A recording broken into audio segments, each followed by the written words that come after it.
May I ask Mr. Massimo Fabio Castaldo, MEP, European Parliament, to come and give a brief message of greeting. Thank you very much.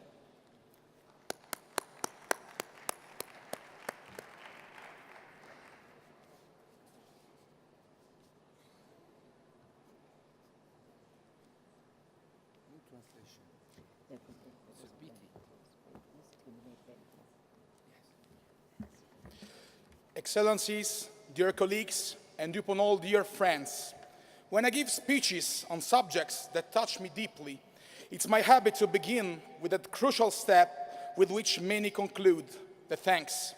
That's why I wish to thank with all my heart the government and the Armenian people for the wonderful hospitality, warmth, and friendship they showed us during these days. I also would like to express my gratitude for organizing this forum, this open debate on a crime that shakes our consciences deeply, leading us to a necessary, indispensable, and true reflection. The Armenian people has experienced this unspeakable pain on his own skin. The memento of this suffering has brutally shaped Raphael Lemkin's mind when he decided to stick together two words, creating a new one: genocide. Extermination of an entire population. The real nature of this crime is so heinous that it represents the truly antithesis of the concepts of society and humanity. What could be more horrible than a systematic strategy aimed at the suppression of the identity and culture of a whole population in order to completely destroy it or to assimilate the survivors? The will to annihilate another human being simply because ontologically is son of another history, denying his right to life. The abyss of his horror is so dark and so deep that cannot be reached even by the deepest mass grave ever dug here in these lands, in Rwanda, in Cambodia, in Sudan, in the former Yugoslavia. Anywhere. Yes, I truly believe that genocide was rightly defined in a famous judgment, the crime of crimes. The distinguished scholars who participated in the sessions yesterday analyzed the historical aspects and the evolution of that crime over the decades. We, having an institutional role, have a different task, the task of giving an effective political response.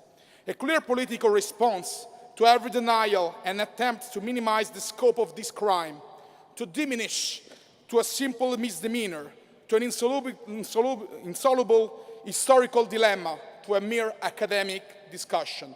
A strong answer to all those states that still don't want to adopt a legislation able to adequately punish such actions. A response that should necessarily go even further, because repression is only a buffer solution if it is not accompanied by an adequate and systematic cultural strategy aimed to eradicate all the preconditions of genocide as the cult of violence, the abuse of power as nationalism, fanatism, xenophobia, ethnic and religious intolerance, as superficiality, and the worst, indifference. These, unfortunately, exist even in our greatest cities as well as in our small villages. I kindly ask to those who are still under the illusion that violence can be stopped only by more violence, to remember that bullets and bombs kill men, do not kill ideas. The perverse one neither. But this response, in order to be effective, must be credible. Therefore, we must first interrogate ourselves on the consistency of our actions. We, the Europeans, hands dirtied with the blood of colonialism, that could not prevent the barbarity of totalitarianism, we have an even greater responsibility on our shoulders. A responsibility to be faced with humility, aware of our mistakes not yet amended. With the same humility, I want now to express the hope that the Turkish people will soon take that right and noble step towards reconciliation, recognition. So it will be possible to fully recover relations between Armenia and Turkey, finally healing this painful wound that still divides you. I welcome the efforts of Turkish civil society in this direction. To achieve this reconciliation, I believe we can also do a great deal as Europeans. Conventions are strong, but not strong enough. So it is in the resolution recently approved by the European Parliament, even though it is a new, useful and important act. We have to bear in our minds, dear friends and colleagues, that the principle is such only if it always counts, not just according to convenience. Shall we remember this immediately if we are touched by the temptation to give precedence to the commercial aspect rather than to the political one, to the economic interests rather to the reaffirmation of human rights? And I'm also talking to my national government, the Italian government, which I hope will listen carefully to these words. May we keep this moral duty, this categorical imperative in our minds every day before acting on behalf of hundreds of thousands of citizens who have placed their trust in us. We cannot expect from others what we are not fully able to fulfill ourselves. Be the change you want to see in the world, as Mahatma Gandhi said.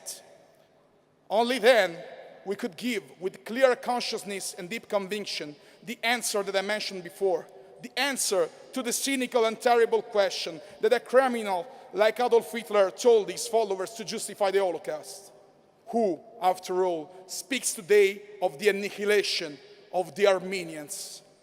And that answer will be that we are talking about it right now, in this room, out loud, that all our peoples remember it, that the whole world didn't forget it, and will never forget it.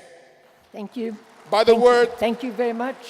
Our word does not change thanks to our eloquent opinion. It only changes thanks to our current example. Let's give it. Let's give it now. Thank you very much for that passionate message from the European Union.